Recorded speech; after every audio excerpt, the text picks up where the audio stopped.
जेव्हा मुलगा लग्न करून त्याच्या घरी पोहोचला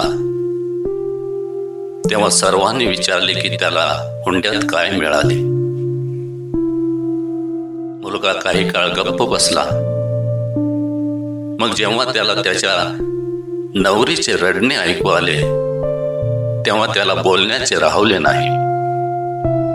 मुलगा म्हणाला, आज मी जगातील सर्वात श्रीमंत माणूस झालो आहे.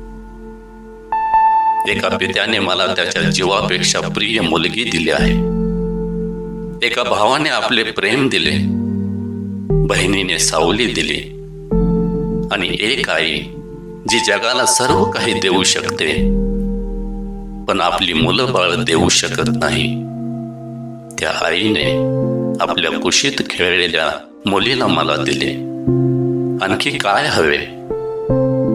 त्या पोरांना माझा मनापासून सलाम, जे असा विचार करतात ही विचारसरणी आजच्या तरुणांमध्ये असणे गरजेचे आहे.